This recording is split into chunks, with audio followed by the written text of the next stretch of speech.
The fluorescent lights hummed above me as Slide 47 glowed against the wall. 12 faces stared back, but not a single one held anything resembling concern. I was mid-sentence, explaining how our cardiac monitoring devices had been failing at a rate 17 times higher than industry standard, when Caldwell, our chief operating officer, pushed back his chair with a deliberate screech against the marble floor.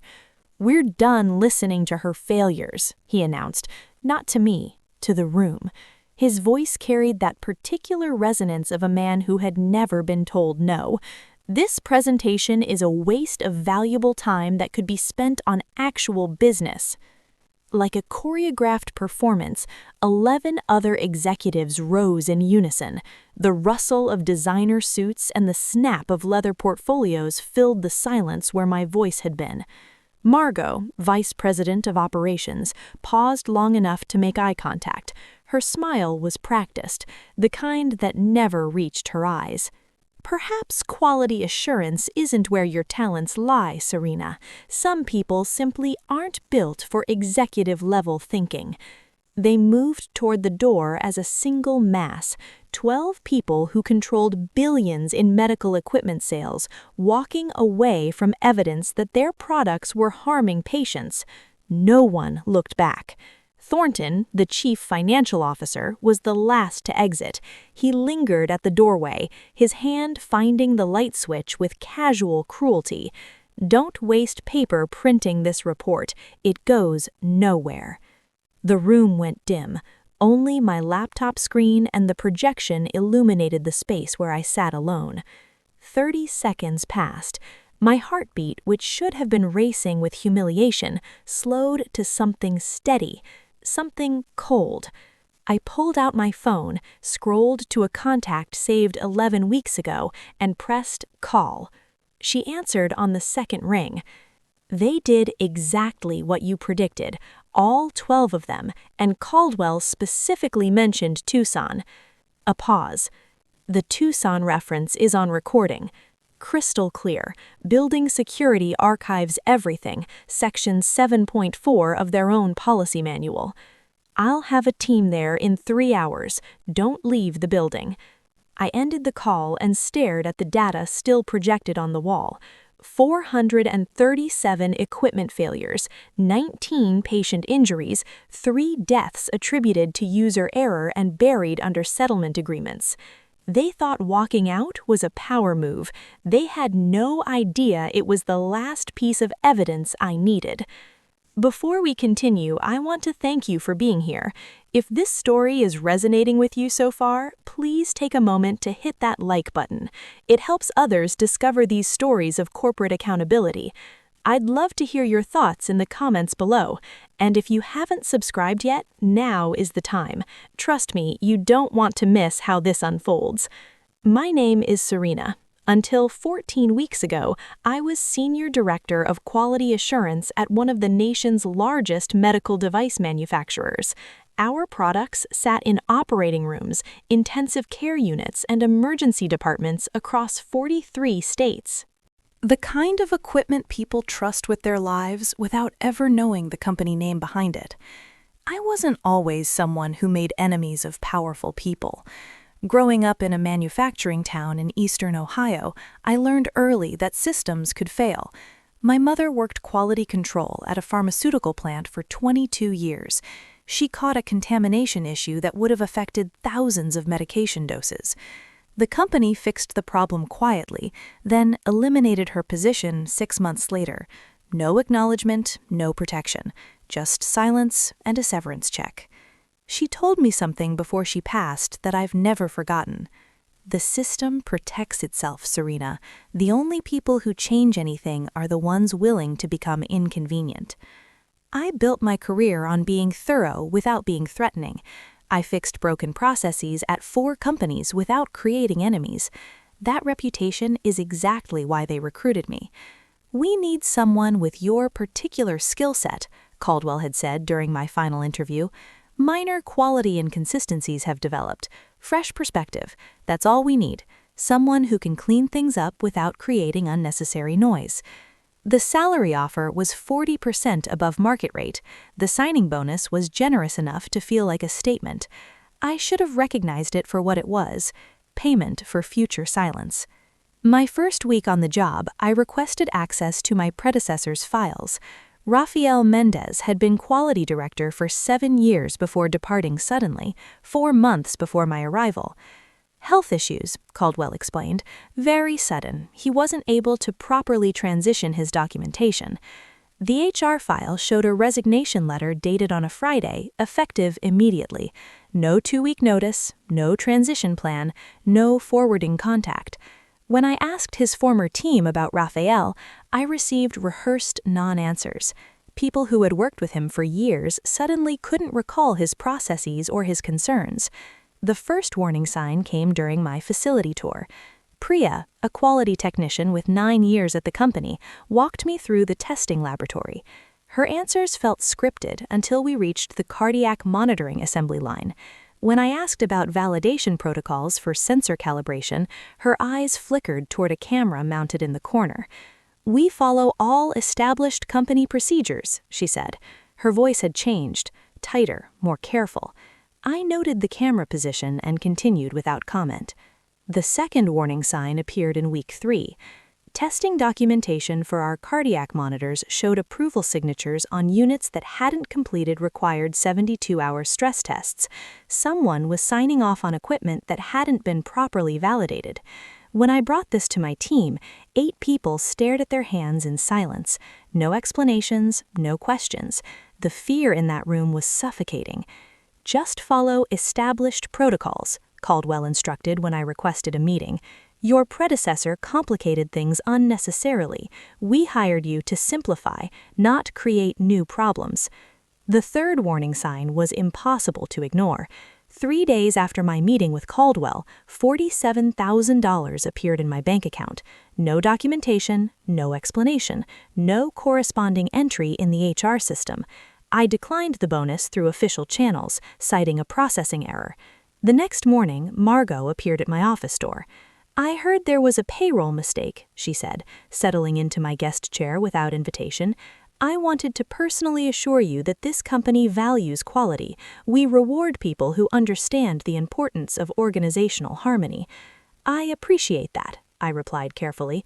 "I'm just focused on doing my job." Her smile tightened. "Of course you are. That's exactly what we're counting on." That night, I received an anonymous email. No message, just an attachment containing 3 years of quality reports that had been altered before submission to regulatory agencies. The original versions showed failure rates that would have triggered mandatory recalls. The submitted versions showed rates well within acceptable limits. The sender line contained 6 words. "He tried to tell them too." I spent 2 weeks mapping what I was dealing with.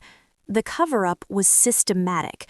Cardiac monitors with faulty sensors were being shipped with falsified calibration certificates. Incident reports from hospitals were being intercepted and reclassified. Customer complaints were being settled with aggressive non-disclosure agreements. The Tucson incident involved a cardiac monitor failure during surgery that resulted in a patient death. Internal documents showed the company knew about the sensor defect 3 months before that surgery. They had calculated that a recall would cost $400 million. They decided the math favored waiting. A man died because someone ran a cost-benefit analysis on his life. Rafael Mendez had documented all of this. His encrypted files contained evidence dating back 31 months. He had tried to escalate through proper channels. He had requested meetings with the board. He had filed internal reports.